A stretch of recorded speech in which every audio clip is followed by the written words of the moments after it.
नमस्कार. मी Gajanan More, Sunbeam consultancy, Nanded संचालक. आज आपला विषय आहे 12वी नंतरच्या करिअर, त्यामध्ये असणाऱ्या वेगवेगळ्या प्रकारच्या संधीज आणि ते करिअर निवडताना येणाऱ्या विविध अडचणी. तर यावर्षी कोविडमुळे ज्या सर्व 12वी नंतरच्या एंट्रन्स एक्झाम आहेत,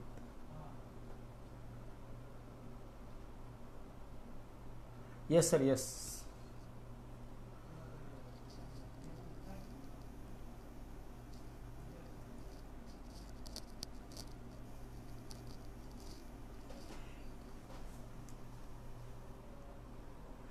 ह्या सर्व एक्झाम्स आणि त्याच्या तारखा ज्या होत्या एंट्रन्स एक्झामच्या, ह्या सर्व तारखा सध्या तरी पोस्टपोन झालेल्या आहेत.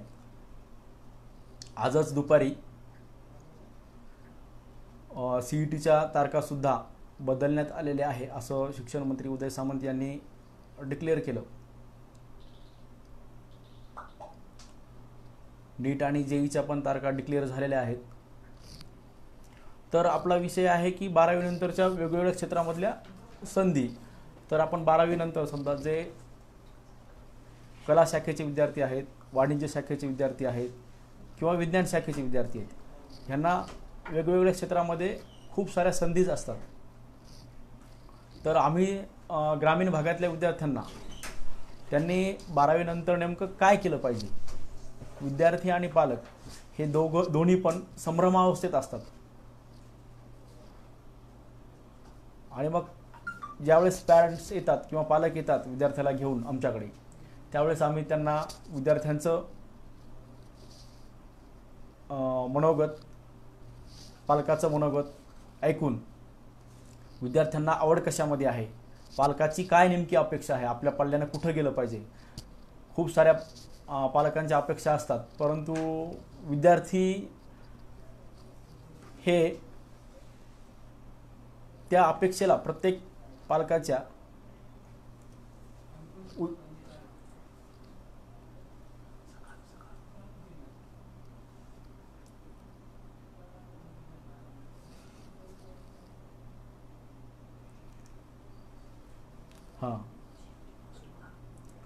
पालकांमध्ये संभ्रम असतो. विद्यार्थ्यांमध्ये पालकांना वाटतं की आमचा मुलगा मेडिकलला गेला पाहिजे, परंतु विद्यार्थ्याची आवड कुठेतरी वेगळ्याच ठिकाणी असते. मग ह्यावेळी पालक आणि विद्यार्थी यांचा समन्वय साधून त्यांचं दोघांचंही म्हणणं ऐकून विद्यार्थ्याची आवड कशामध्ये आहे किंवा त्या क्षेत्रामध्ये विद्यार्थी जातोय, कुठल्या क्षेत्रामध्ये, त्या क्षेत्रामध्ये त्यानं शिक्षण घेतल्यानंतर पुढे त्याच्या नोकरीविषयीच्या, रोजगाराविषयीच्या किती संधी अवेलेबल आहेत, किंवा जो एखादी समजा विद्यार्थ्यांनी एक क्षेत्र निवडलं तर त्या क्षेत्रामध्ये त्याला ज्या एंट्रन्स एक्झाम्स आहेत त्या एंट्रन्स एक्झामला मिळालेले मार्क्स आहेत, मग त्या मार्क्सवरती त्याला कुठे ॲडमिशन मिळू शकतं.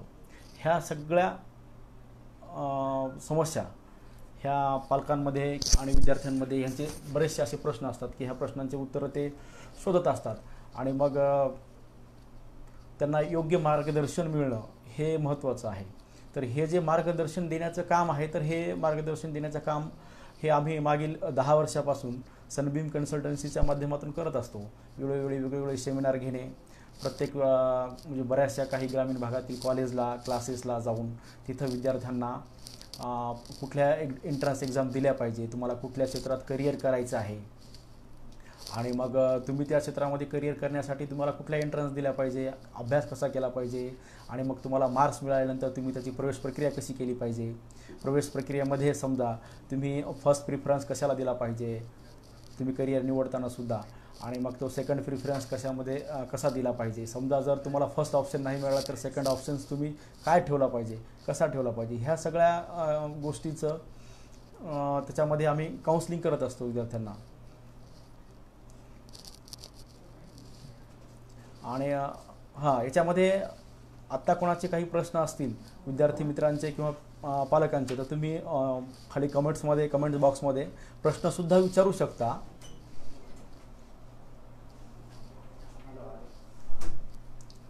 त्या प्रश्नांचे सुद्धा उत्तरं दिली जातील.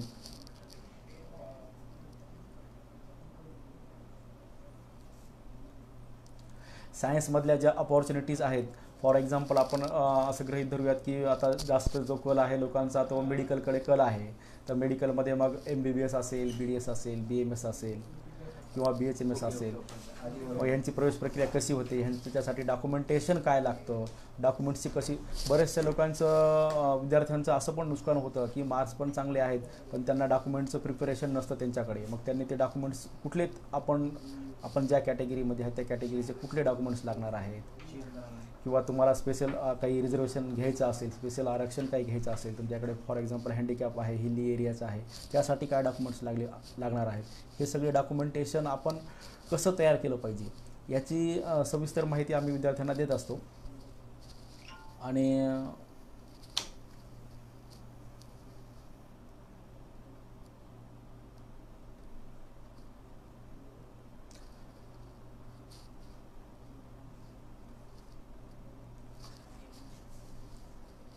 इंजिनिअरिंगमध्ये सुद्धा आता मागील बऱ्याच वर्षापासून समजा ह्या 2-4 वर्षामध्ये इंजिनिअरिंगचा जो कल आहे तर थोड्या प्रमाणात विद्यार्थ्यांचा कल थोडा कमी झालेला आहे. सध्या लोक हेल्थ सायन्स किंवा मेडिकल फील्डमध्ये जास्त विद्यार्थी आणि पालकांच्या अपेक्षा वाढलेल्या आहेत की आपलं मेडिकल फील्डमध्ये आपलं कुठेतरी नंबर लागावा किंवा आपलं तिथं आपल्याला काही संधी मिळाली पाहिजे.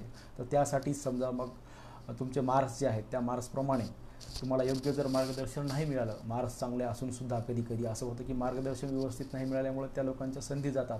मग त्यांना कमी मार्क्स वाल्यांना त्यांच्यापेक्षा चांगले कॉलेजेस किंवा चांगले कोर्सेसला ॲडमिशन मिळतील आणि मग मार्क्स असूनसुद्धा योग्य मार्गदर्शन नसल्यामुळे मग त्यांचं नुकसान होतं, मग पालकाचासुद्धा भ्रमनिराश होतो. मग ह्या साऱ्या गोष्टी टाळण्यासाठी तर काउन्सिलिंग आणि मार्गदर्शन ह्याची गरज असते. तर ते महत्त्वाचं काम ग्रामीण भागामध्ये शक्यतो करून हे आपण केलं पाहिजे. आमचा नांदेड एरिया म्हणजे आमच्या नांदेडला जरी कन्सल्टन्सी असेल तर आमच्याकडचे सगळे ग्रामीणमधले विद्यार्थी येत असतात.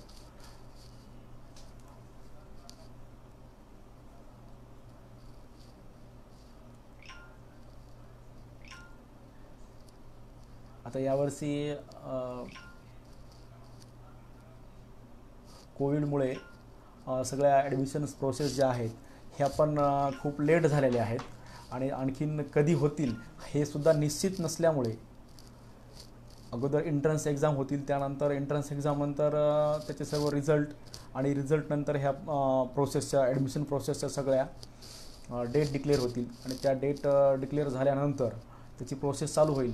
पण पालकांनी अशा जे प्रवेश प्रक्रिया मार्गदर्शन केंद्र आहेत तिथे जाऊन किंवा आमच्याकडे जे आमचे सेंटर्स आहेत परभणीला आहे, औरंगाबाद वगैरे, पुणे, नांदेड, तर या ठिकाणी संपर्क साधून हे केलं पाहिजे की पुढे आता काय तयारी आहे, डॉक्युमेंटेशन कसं असलं पाहिजे, या मार्क्स किंवा आता जे एंट्रन्स एक्झामसुद्धा आहेत जसं की ते ऑल इंडिया ॲग्रीची आता एंट्रन्स एक्झामचे फॉर्म भरणं चालू आहेत, तर त्याचे 30 तारखेपर्यंत लास्ट डेट आहे. तर त्यासुद्धा आता यावर्षी मॅक्झिमम एंट्रन्स एक्झामच्या डेट ह्या कोविडमुळे पोस्टपोन केलेल्या आहेत.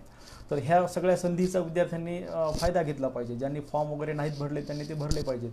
त्यांनी आता ठरवलं पाहिजे की यावर्षी आपल्याला समजा खूप सारे विद्यार्थी रिपीटसुद्धा असतात, मग त्यांनी समजा तुम्हाला कशामध्ये आपल्याला फॉर एक्झाम्पल मेडिकलसाठी जायचं आहे तर मेडिकलसाठी आपल्याला मनासारखं समजा कोर्स नाही मिळाला, फॉर एक्झाम्पल मेडिकल MBBS जर नाही मिळालं तर मग त्याला मार्क्स असतील चांगले तर त्यांना मग सेकंड ऑप्शन काय BDS किंवा BAMS असं सुद्धा नाही, तो व्हेटरनरी सायन्सला सुद्धा जाऊ शकतो, ॲग्रीला सुद्धा जाऊ शकतो. तर त्यांना आपलं करिअर, आपली आवड कशामध्ये आहे हे निवडून त्यांना तो डिसिजन घेतला पाहिजे पॅरेंट्स आणि विद्यार्थ्यांनी. तर त्याविषयी असे संभ्रम जो असतो तो त्या संभ्रमामध्ये आपण पालकांना आणि विद्यार्थ्यांना मार्गदर्शन करत राहतो.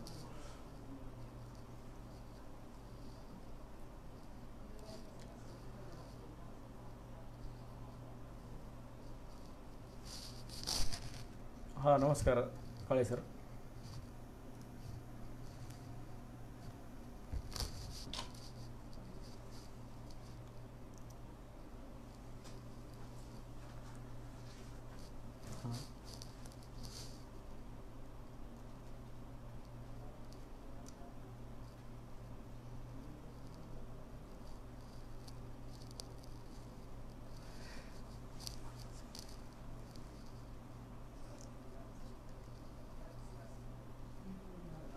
फार्मसी क्षेत्रातल्या करिअरविषयीच्या ज्या संधी आहेत, फार्मसीमध्ये विद्यार्थ्यांना म्हणजे बी फार्मसी झालं किंवा फार्मा डी झालं किंवा डिप्लोमा फार्मसी असेल, त्या संधींचा कसा फायदा घेतला पाहिजे.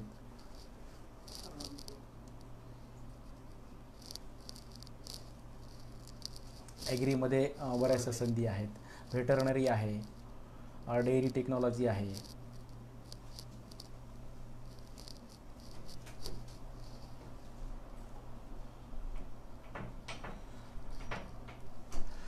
Thank you sir.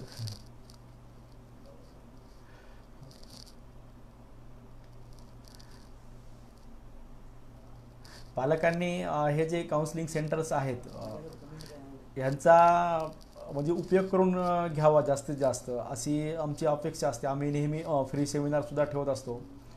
त्या सेमिनारच्या माध्यमातून वेळोवेळी लोकांमध्ये अवेअरनेस आणण्याचा प्रयत्न करत असतो. ज्या संधीज किंवा ज्या अपॉर्च्युनिटीज आहेत वेगवेगळ्या एंट्रन्स एक्झामच्या असतील किंवा ॲडमिशनच्या असतील, ह्या विद्यार्थ्यांना माहिती नसतात. तर ते माहिती करून देणं, त्याचा अवेअरनेस लोकांमध्ये विद्यार्थ्यांमध्ये करून देणं, ह्याचंसुद्धा आपण काम करत असतो. आणि जे विद्यार्थी बघ आमच्याकडे काउन्सिलिंगला येतात त्यांचं सर्व प्रकारचं अगोदर पूर्वतयारी डॉक्युमेंटेशनची करून घेणं, त्यांना काय डॉक्युमेंट्स लागत आहेत, काय नाही, कुठल्या कोर्सला जायचं आहे, हे सगळं तयारी करून घेऊन त्याला शेवटपर्यंत, त्याचं ॲडमिशन होईपर्यंत किंवा प्रवेश प्रक्रिया पूर्ण संपेपर्यंत व्यवस्थित मार्गदर्शन करणं हा मुख्यतः मोटो असतो. मेडिकल प्रवेश प्रक्रियेसाठी खूप सारे डॉक्युमेंट आहेत. जनरली समजा की नॅशनॅलिटी, डोमेसाईल, कास्ट असेल, व्हॅलिडिटी असेल, नॉन क्रिमिलियर असेल, नॉन क्रिमिलियर हे अपडेट असलं पाहिजे म्हणजे चालू फायनान्शियल इयरपर्यंत. तर आणि तुमचं स्पेशल रिझर्वेशन असेल तर स्पेशल रिझर्वेशनचे जे काही डॉक्युमेंट्स आहेत, हिल एरिया असेल, हँडिकॅप्ट असेल, तर समजा तुम्हाला अधिक माहितीसाठी तुम्ही डॉक्युमेंटेशनच्या आमच्या फेसबुक पेजवरती किंवा वेबसाईटवरती पण आम्ही डॉक्युमेंटेशन काय लागतात ह्याची सर्व टाकलेली आहे लिस्ट, यादी.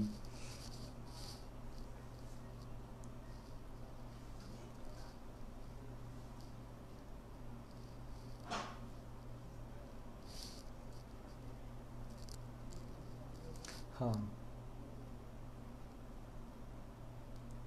BSc ॲग्रीमध्ये म्हणजे ॲग्रीमध्ये जे कोर्सेस आहेत BScचे, ज्यांचे आता CETद्वारे ॲडमिशन्स होणार आहेत असं यावर्षी, तर त्याच्यामध्ये सुद्धा आता बऱ्याचशा विद्यार्थ्यांनी मध्ये 12चा जो बोर्ड होता तो अपडेट करायचा होता CETच्या फॉर्ममध्ये, तर तो खूप साऱ्या लोकांनी केलेला आहे. परंतु काही लोकांचा जो फॉर्म अपडेट करायचा राहिला आहे त्याची तर ॲक्च्युली डेट संपलेली आहे. पण ज्यांचे राहिलेले आहेत त्यांनी ते बोर्डचं अपडेट CET सेलशी कॉन्टॅक्ट करून काय करता येईल त्याविषयी त्याची पण चौकशी करून घ्यावीत. कारण खूप साऱ्या लोकांचे नंतर डेट संपल्यानंतर कॉल्स येत होते की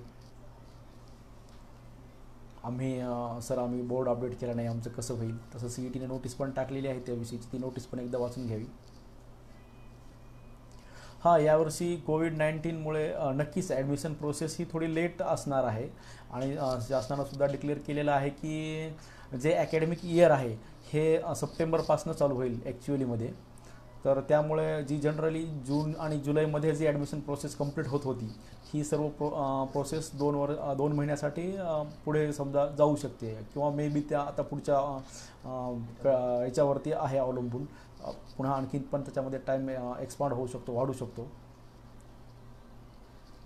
सध्या तर आता हे एंट्रन्स एक्झामचे हॉल तिकीट येतील, त्यानंतर एक्झाम्स होतील, रिझल्ट नंतरच्या ह्या सगळ्या गोष्टी आहेत. 15 जुलैपर्यंत 12वीचा रिझल्ट अपेक्षित आहे. तर ह्या रिझल्टनंतर सर्व प्रोसेस होतील.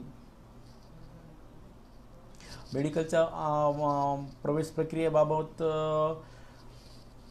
कसं आहे, आता ते जे विद्यार्थी समजा एंट्रन्सला आता जे नीटसाठी जे विद्यार्थी अपियर्ड आहेत त्यांचा रिझल्ट आल्यानंतर त्याचे मार्क्स आहेत, प्रत्येक विद्यार्थ्याचे मार्क्स बघून आपण ठरवू शकतो की म्हणजे यावर्षी MBBSचा एक जनरली कट ऑफ किती असेल आपण सांगू शकतो. BDSचा काय कट ऑफ असेल, BAMSचा काय असेल, फॉर एक्झाम्पल खाली मग BHMS वगैरे. तर तो विद्यार्थी कुठल्या कॅटेगरीचा आहे, त्याच्याकडे स्पेशल रिझर्वेशन काय आहे का, मागच्या वर्षीचा काय कट ऑफ होता, किंवा या वर्षीचा जो रिझल्ट काय आहे, अप आहे की डाऊन आहे, स्कोअर वाढलेला आहे. तर ह्या सगळ्या गोष्टीच आहेत. तर यावर्षी मेडिकलचा म्हणजे नीटच्या विद्यार्थ्यांसाठी टाईम खूप मिळालेला आहे. 2-2.5 महिन्याचा जवळपास टाईम एक्स्ट्रा मिळालेला आहे विद्यार्थ्यांना अभ्यास करण्यासाठी. त्यामुळे कदाचित स्कोअर वाढू पण शकतो. ऑन डिपेंड ते पण आता याच्यावरती आहे, समजा पेपरवरती. जर वाढला तर मेडिकलचा कट ऑफ यावर्षी निश्चितच MBBSचा वाढू शकेल असं वाटतंय. दरवर्षीचा जो रेशो आहे वाढण्याचा, तर त्या पद्धतीने तर निश्चितच वाढणार आहे. तर मग मेडिकलमध्ये आता समजा जर MBBSला नाही लागला तर मग काय ऑप्शन आहे की तुम्हाला MBBSच जर करायचं असेल तर आपण बाहेरच्या देशातसुद्धा जे ॲडमिशन्स प्रोसेस करत असतो तर त्याविषयीचं काय आहे. मग आता सध्या कोविड आहे, यावर्षीची काय परिस्थिती असणार आहे, हे सगळं प्रोसेस जे आहेत ते ह्या रिझल्टनंतर कळतील ॲक्च्युली. हां, निश्चितच ढोळे सर नमस्कार. तुमचा प्रश्न खूप छान आहे. कोविडमुळे यावर्षी सप्टेंबरपासून जे शैक्षणिक वर्ष चालू होणार आहे, करेक्ट आहे. पण त्याच्यामध्ये शासनाची अशी सुद्धा तयारी आहे की दीपावलीच्या काही सुट्ट्या कमी करून त्यांनी असं न्यूजमध्ये आलं होतं की काही दीपावलीच्या सुट्ट्या कमी करता येतील का, आणि जेव्हा उन्हाळी व्हॅकेशन म्हणजे उन्हाळी सुट्ट्या ज्या आहेत हॉलिडेज, तर त्यासुद्धा काही कमी होतील. आणि मग सिलेबस पण शासन काही कमी करता येते का, असं तो चालू आहे. त्याच्यावरती शासन नंतर निर्णय होईल त्याच्यावरती आणि ते स्पष्टीकरण दिलं जाईल. तर निश्चितच मला वाटतं की यावर्षी थोडं विद्यार्थ्यांचा जो 2 महिन्याचा टाईम झालेला आहे तर तो टाईम भरून काढतील. एकतर सिलेबस कमी करण्याच्या माध्यमातून असो किंवा त्या सुट्ट्याच्या माध्यमातून असो, सुट्ट्या कमी करण्याच्या माध्यमातून, तर ते होईल अशी अपेक्षा आहे. महत्त्वाचं काय असतं यामध्ये ॲडमिशन प्रोसेसमध्ये की विद्यार्थी आणि पालक या दोघांनीही फार सतर्क राहणं. कसं असतं, आपण 2 वर्ष जो अभ्यास करतो 11वी आणि 12वी, हे 2 वर्ष आपल्या आयुष्यातले जे रिपीट करणारे विद्यार्थी असतात त्यांचे 3 वर्ष हे कॉन्स्टंटली मेहनत करण्यात येतात. कंटिन्युअसली त्यांनी 8-8, 10-10 तास अभ्यास करून मेहनत करतात. आणि मग जे मिळालेले मार्क्स आहेत, शेवटी हा रिझल्ट आहे का आपण जे 3 वर्ष एफर्ट्स घेतलेले आहेत त्या एफर्ट्समधून जे तुम्हाला मार्क्स मिळतात. तर मार्क्स मिळाल्यानंतर तुमच्याकडे ऑप्शन्स असतो की मिळालेल्या मार्क्समध्ये आपल्याला बेटर काय मिळू शकतं आणि बेटर्स मिळण्यासाठी आपण काय केलं पाहिजे. किंवा समजा आपण एक प्रत्येकाचं काय असतं की एक ध्येय असतं, एक स्वप्न असतं की नाही मी एक रिपीट झालं आहे माझं, मी आणखीन एक रिपीट करेल, परंतु मला MBBSच मिळालं पाहिजे. किंवा इंजिनिअरिंगमध्ये एखादा विद्यार्थी जातो तर त्याचं असतं की मला ॲटोनॉमसच कॉलेज मिळालं पाहिजे, मेकॅनिकलच ब्रँच मिळाली पाहिजे किंवा कम्प्युटर सायन्सच मिळाली पाहिजे. तर काय असतं, ज्यावेळेस रिझल्ट लागतो त्यावेळेस आपल्या एक पोझिशन अशी येते की आपल्याला तो कुठला तरी एक डिसिजन घ्यावा लागतो. मग या डिसिजन घेतेवेळेस पालक आणि विद्यार्थी आणि त्याचे मिळालेले मार्क्स या सर्व म्हणजे गोष्टीचा विचार करून त्यांचा समन्वय साधून मग त्याला बेस्ट काय देता येईल आणि बेस्ट त्याला मिळण्यासाठी त्यानं काय केलं पाहिजे. समजा ॲडमिशन प्रोसेस स्टार्ट झाल्यानंतर त्यांना कुठल्या गोष्टीची काळजी घेतली पाहिजे, डॉक्युमेंटेशन काय असलं पाहिजे, मग प्रिफरन्स कसे दिले पाहिजेत, मागच्या वर्षीचा कट ऑफ कसा होता, ज्या क्षेत्रामध्ये जायचे, त्या सगळ्या गोष्टींचा अभ्यास करून आणि मग त्यासाठीचं जे मार्गदर्शन आहे हे मार्गदर्शन आपण मागील 10 वर्षांपासून वेगवेगळ्या पद्धतीनं आपण विद्यार्थ्यांना करतो आहे. प्रत्यक्ष असेल, सेमिनार घेऊन असेल, किंवा मग कोणाचे स्वप्नच असतात की नाही आपल्याला ठीक आहे इथे जरी नाही मिळालं गव्हर्नमेंटला तर प्रायव्हेटला बघूयात, प्रायव्हेटला नाही मिळालं ज्यांची परिस्थिती असेल त्यांनी डीम्ड युनिव्हर्सिटी वगैरे असे ॲडमिशन्स करतात. परंतु त्यामध्ये सुद्धा आणखीन कुणाचा आर्थिक प्रश्न असतो की जर माझी परिस्थिती नाही आहे, मला तुम्ही कमी पैशात पाहिजे पण मेडिकलच पाहिजे किंवा इंजिनिअरिंगच पाहिजे, तर मग मी दुसरं कुठे करू किंवा काय ऑप्शन्स आहेत. तर त्यासाठी सुद्धा विदेशातले भरपूर सारे ऑप्शन्स आहेत, बरेचसे विद्यार्थी जात आहेत करतायत. तर त्याचंसुद्धा आपण मार्गदर्शन वेळोवेळी विद्यार्थ्यांना करत असतो. आपण आपले विद्यार्थी बाहेर देशातसुद्धा बरेचसे पाठवलेले आहेत, त्यांचा पण काही विद्यार्थ्यांचा चांगल्या प्रकारे फीडबॅक आहे. आणि महत्त्वाचं काय असतं की विद्यार्थ्यांची स्वतःची तयारी, ऑपॉर्च्युनिटीज प्रत्येक क्षेत्रामध्ये आहेत, पण तो कुठल्या पद्धतीनं आणि किती एफर्ट्स लावून करतोय याच्यावरती डिपेंड असतं.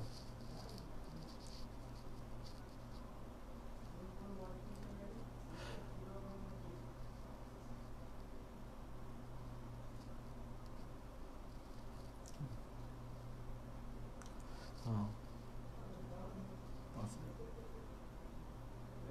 थँक्यू गिरी सर, थँक्यू.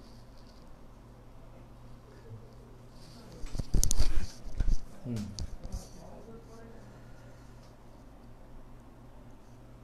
धन्यवाद आकाश सर. हां, विद्यार्थ्यांनी कसं असतं की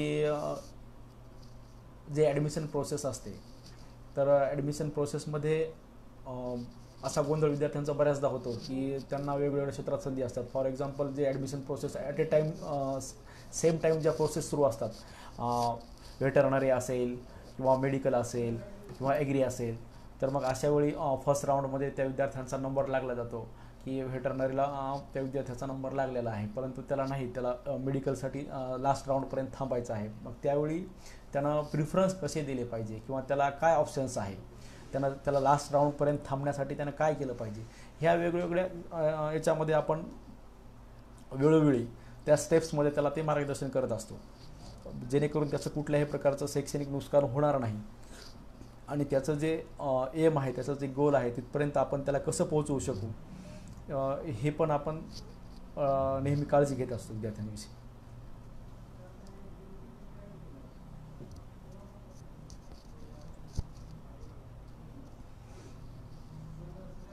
हां, जेई संदर्भामध्ये सुद्धा जेईचं सुद्धा काय आहे की ज्या डेट आहेत, सध्या तर डेट ठरलेले आहेत, परंतु ॲक्च्युली आता हॉल तिकीट येईपर्यंत सध्या कन्फर्म सांगता येत नाही आहे. आणि एक्झाम ही ऑनलाईनच असणार आहे जेईची. शक्यतो ठरलेल्या तारखेमध्ये होईल 99%. आणि शासनानं तशी तयारीसुद्धा सुरू केलेली आहे एक्झामविषयीची. एक्झामविषयी विद्यार्थ्यांनी संभ्रम काही ठेवू नयेत, अभ्यास करत राहावं. जेई आणि नीटच्या ह्या दोन्ही एक्झाम वेळेवर होतील. हां, त्याचे सेंटरसुद्धा वाढवण्यात आले आहेत, तसं ते काम चालू आहे शासन स्तरावरती.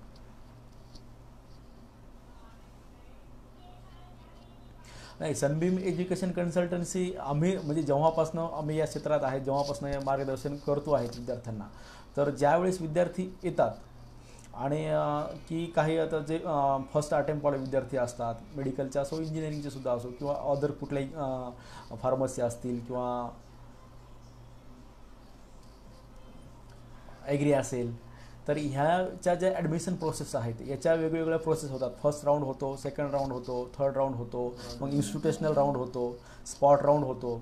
तर हे शेवटपर्यंतचे जे राऊंड्स आहेत, म्हणजे पूर्ण ज्या समजा मेडिकलच्या मेडिकल, MBBS, BDS, BAMS ह्या सर्व मेडिकलच्या 4,500-5,000 जागा असतील, BAMSच्या ज्या जागा असतील, ह्या सर्व जागांच्या शेवटच्या जे स्पॉट राऊंड आहे, तर स्पॉट राऊंडपर्यंत आपण विद्यार्थ्यांना व्यवस्थित मार्गदर्शन करून, मार्क्स कमी जरी असतील तर त्याला शेवटपर्यंत कुठे संधी मिळू शकते याचा आपण विचार करून विद्यार्थ्यांना त्या पद्धतीनं मार्गदर्शन करतो. स्वतः विद्यार्थ्यांसोबत बऱ्याचदा समजा अशी गरज जर पडली तर आपण स्वतः जाऊनसुद्धा विद्यार्थ्यांच्या काही अडचणी सॉल्व करून त्यांचे ॲडमिशन्स शेवटपर्यंत करून देत असतो, त्यांना स्पॉट राऊंडपर्यंत. मेडिकलच्या तिडके सर नमस्कार. मेडिकलच्या खाजगी प्रवेशाबाबत, खाजगी प्रवेशाबाबत म्हणजे सर, जे खाजगी कॉलेजेस आहेत त्या सर्वांचं आता सेंट्रलाइज ॲडमिशन प्रोसेस आहे, त्यामुळे खाजगी आणि जो त्यांचा मॅनेजमेंटचा जो आहे विषय, तर ते प्रत्यक्ष कॉलेजवरती ते सगळा विषय होत असतो. मॅनेजमेंटच्या ज्या सीट्स आहेत त्या कॉलेजवरती भरल्या जातात आणि बाकी तर मग सेंट्रलाइज ॲडमिशन प्रोसेसमध्ये सर्व खाजगी कॉलेज आहेत, डीम्ड युनिव्हर्सिटीसुद्धा आलेल्या आहेत. त्याच्यामुळे खाजगी कॉलेजचा काही आता असा वेगळा असा विषय राहिलेला नाही आता.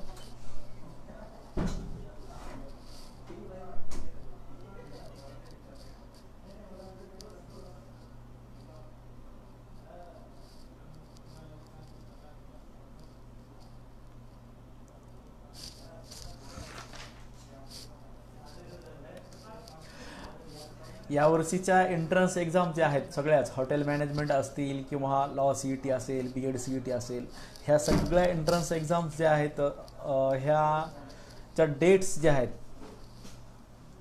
तर ह्या डेट्स डिक्लेअर झालेल्या आहेत, पण त्या आणखीन फायनलाइज होण्याच्या काही मार्गावर नाही आहेत, काही कोविडमुळे, ह्या कोविडच्या समस्येमुळे. तर या बऱ्याचशा डेट्स सध्या तरी डिक्लेअर झालेल्या नाहीत एक्झामच्या, त्यामुळे डिक्लेअर होईपर्यंत वाट पाहावी लागेल. आणि प्रत्यक्ष विद्यार्थ्यांनी सर्वच माहिती इथं देणं पण शक्य नाही. ज्या विद्यार्थ्यांना असं वाटतं की आपलं करिअरविषयीचं आपण थोडं सतर्क राहायला पाहिजे, जागरूक राहायला पाहिजे आणि आपलं काही नुकसान होऊ नये, अशा विद्यार्थ्यांनी हे जे ॲडमिशन सेंटर्स आहेत, करिअर काउन्सिलिंग सेंटर्स, तर अशा ठिकाणी येऊन कॉन्टॅक्ट करून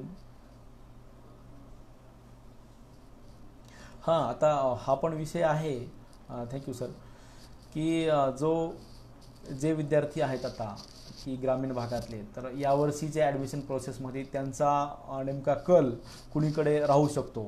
आता खूप साऱ्या पॅरेंट्सची डिमांड अशी आहे, सर यावर्षी आपल्याला जिथे पण मिळेल ॲडमिशन तिथे करायचे आहे, शक्यतो आपल्या भागात मिळालं तर आपण चांगलंच आहे.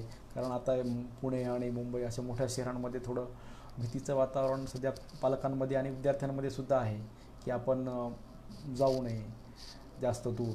जर इथं आपल्याला कुठे चांगलं जवळ कॉलेज मिळत असेल तर इथेच काही का होईना पण यावेळी आपण जे मिळेल ते या ठिकाणी घेऊत, असे काही फीडबॅक लोकांचे, विद्यार्थ्यांचे आणि पालकांचे येत आहेत. तो प्रत्येकाच्या म्हणजे चॉईस आहे. तर खूप साऱ्या लोकांचा चॉईस, कोणाचं कॉलेज असतं, कोणाची ब्रँच असते, कोणाचं युनिव्हर्सिटी असतं, कोणाचं आपला घर आणि आपलं कॉलेज हे जवळ असलं पाहिजे, असे सुद्धा खूप चॉईसेस असतात. तर ते डिपेंड करतात त्या विद्यार्थ्यांवर. पण यात कोविडमुळे थोडी परिस्थिती झाली आहे चेंज, लोकांचे तसे फीडबॅक येत आहेत.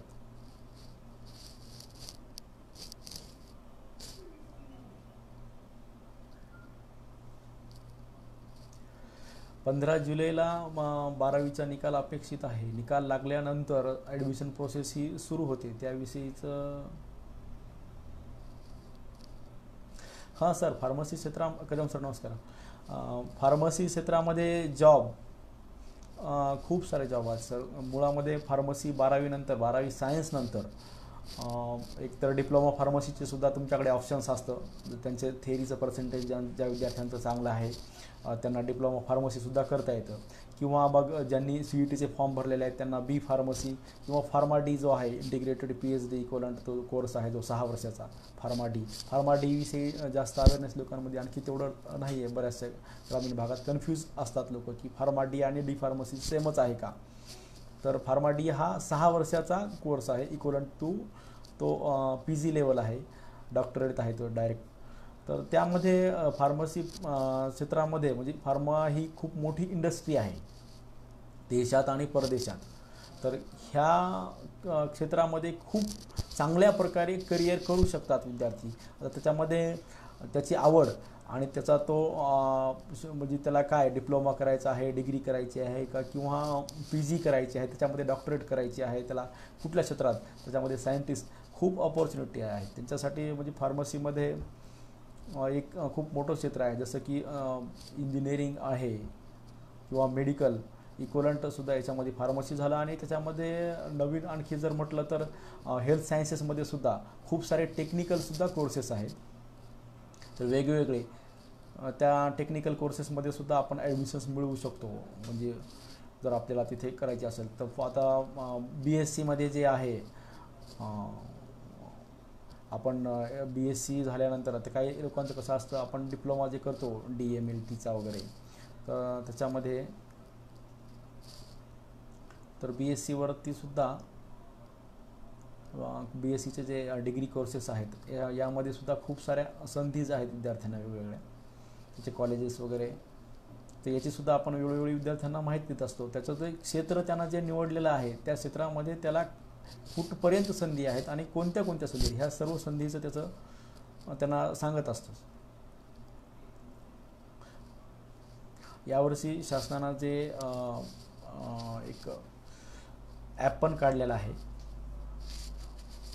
महाकरिअर ॲप, तर त्यामध्ये पण छान सारी माहिती दिलेली आहे. विद्यार्थ्यांनी आपल्या ह्याच्यावरती तो डाउनलोड करून त्यामध्ये सुद्धा काही माहिती मिळवली पाहिजे.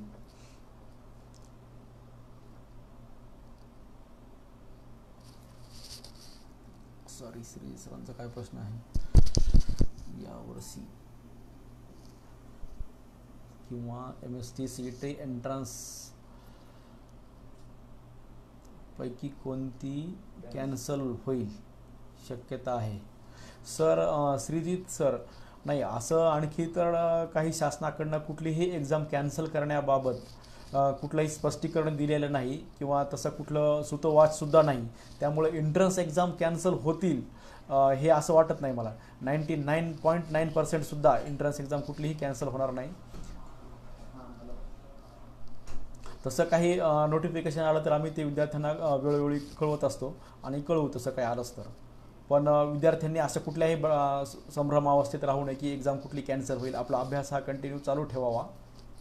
अभ्यासामध्ये त्यांना ते यावर्षी खूप साऱ्या विद्यार्थ्यांना ही एक सुवर्ण संधी मिळालेली आहे की एवढा फ्री टाईम आयुष्यातला अभ्यासासाठीचा की मिळालेला आहे. हे जे 60-70 दिवस विद्यार्थ्यांसाठी मिळालेले आहेत, हे खूप मोठी ऑपॉर्च्युनिटी आहे. ह्या संधीचं त्या विद्यार्थ्यांनी सर्वांनी सोनं करावं.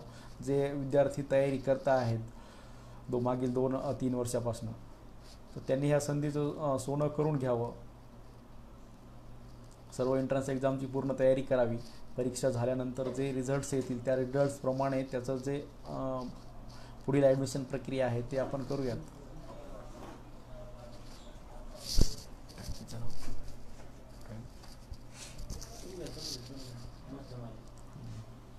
हे प्रश्न आल्यानंतर प्रश्न घ्यावा लागतात.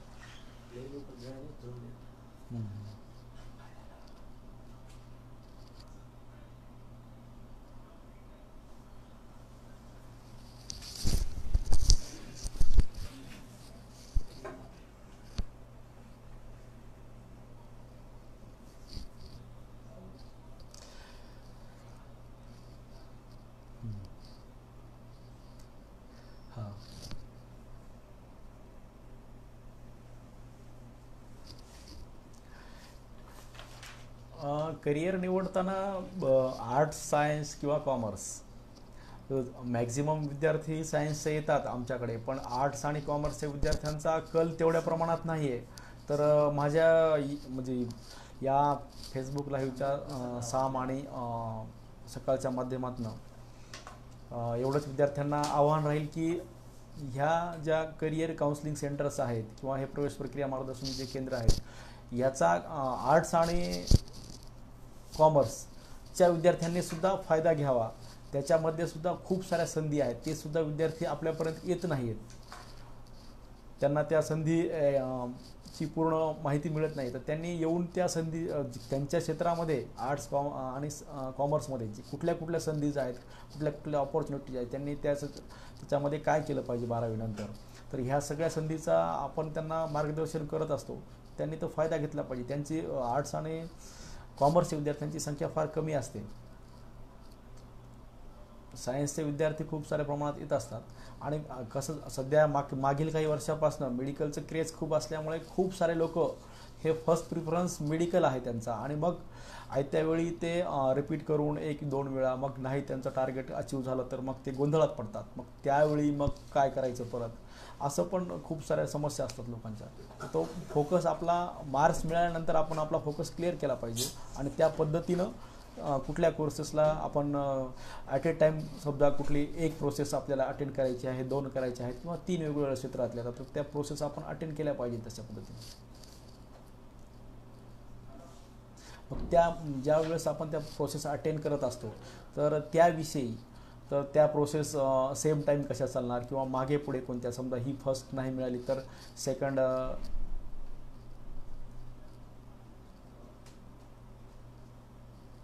हां नाही, कमेंट्स आपण प्रत्येकाच्या कमेंट्स घेतलेल्या आहेत.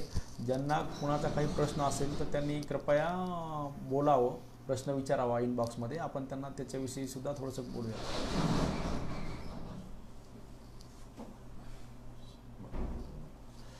अडचण आली तर कॉन्टॅक्ट कसा करावा? नाही ना, कसं असतं, केंद्रे, ऋषिकेश केंद्रे. हां, ॲडमिशन झाल्यानंतर सुद्धा काही लोकांना बऱ्याचशा ठिकाणी स्कॉलरशिपच्या अडचणी येत असतात किंवा काही कॉलेजच्या फीस, कॉलेज लेवलवरच्या फीसचे प्रॉब्लेम्स असतात. तर त्याच्यामध्ये योग्य मार्ग काय आहे, ॲक्च्युअल खरी माहिती काय आहे. बरेचदा काही कॉलेजेस त्याचे कॅटेगरीच्या विद्यार्थ्यांना सुद्धा पूर्ण फुल फीससाठी वगैरे अडचणीत आणत असतात, बोलत असतात तुम्ही पूर्ण फीस भरा.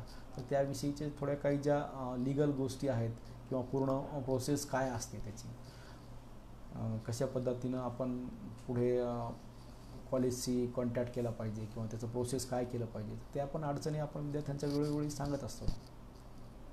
स्कॉलरशिप विषयीच्या बऱ्याचशा खूप साऱ्या लोकांच्या अडचणी असतात. शक्यतो जे जास्त फीसचे कॉलेजेस आहेत, मेडिकल असेल किंवा इंजिनिअरिंग असेल, तर मग त्याविषयी त्यांना आपण वेळोवेळी मार्गदर्शन करत असतो, त्यामधनं त्यांचा मार्ग काढत असतो. विद्यार्थ्यांचं समाधान असं काहीच नाही की तुम्ही आमच्याकडे ॲडमिशन प्रोसेसलाच आलात आणि आम्ही तोपर्यंतच माहिती देतो आहे. विद्यार्थ्यांना जेव्हा आमची आवश्यकता असेल, समजा त्यांनी यावर्षी, आता खूप सारे विद्यार्थी असे पण आहेत आमचे की जे त्यांचं डिग्री कंप्लीट झाले आहे, MBBS असेल किंवा इंजिनिअरिंग असेल, त्यांना जे इंजिनिअरिंगचे विद्यार्थी आहेत गेटच्या सुद्धा काउन्सिलिंगसाठी नंतर येत असतात, किंवा जे आता नीटचे जे आहेत समजा मेडिकलचे, ते MBBS झाल्यानंतर जे PGचं सुद्धा काउन्सिलिंग चालू असतं, जसं की काउन्सिलिंग PGचं चालू आहे, आता फर्स्ट राऊंड झालेला आहे त्यांचा, तर ते सुद्धा विद्यार्थी येत असतात. म्हणजे विद्यार्थी इथनं गेल्यानंतर हा तितक्या टाईम पुरताच नाही, तर तो त्याचं करिअर कंप्लीट होईपर्यंत, म्हणजे त्याचं शैक्षणिक पूर्ण शिक्षण कंप्लीट होईपर्यंत ही कॉन्टॅक्टमध्ये असं नेहमी राहत असतात. आणि त्यांना पण आपण नेहमी वेळोवेळी मार्गदर्शन करत असतो. त्यांच्या ज्या कुठल्या अडचणी आहेत त्याविषयीच आपण त्यांना नेहमी मार्गदर्शन करतो.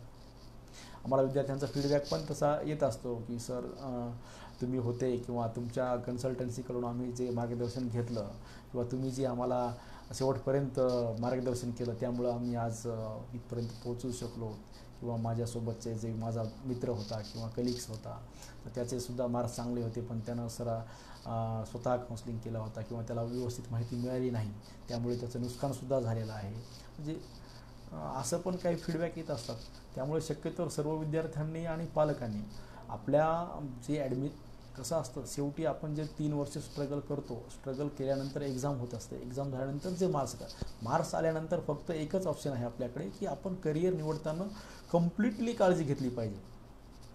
तुम्ही जे अभ्यास करत असता 3 वर्ष, त्या 3 वर्षामध्ये तुमचा समजा फॉर एक्झाम्पल एखादा चॅप्टर आज शिकवते वेळेस तुम्ही मिस केला, तर तो तुम्हाला दुसऱ्या दिवशी रिपीट करता येईल. पण इथे कसं आहे की करिअरचे जो महिना असतो, जो आपण काउन्सिलिंगचा जो पिरियड असतो 1 महिन्याचा किंवा 2 महिन्याचा, ह्या पिरियडमध्ये तुमची एक जरी गोष्ट मिस झाली तर तुम्ही 3 वर्षे केलेली मेहनत ही पाण्यात गेलेली आहे.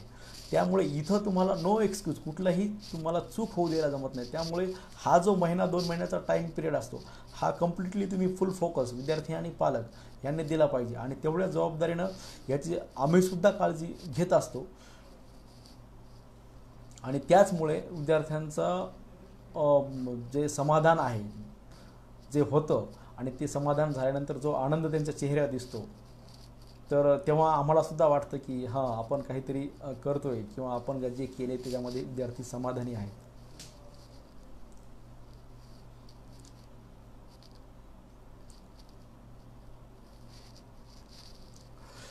Thank you so much.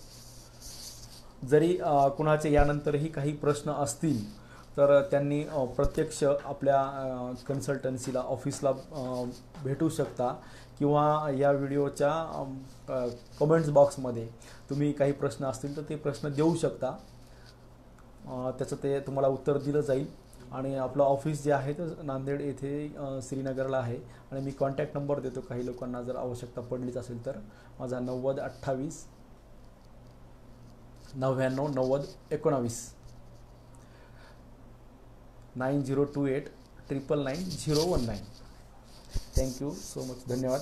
सर्वांचे खूप खूप आभार. साम TV आणि सकाळ मीडियाचे पण खूप खूप खूप आभार. त्यांनी मला ही जी संधी उपलब्ध करून दिली. साम TVवरती माझं एक वेळ मुंबईच्या स्टुडिओलासुद्धा जो माझा एक प्रोग्राम छोटासा झाला होता, तर त्यावेळीसुद्धा मला संधी दिली होती. धन्यवाद साम TV.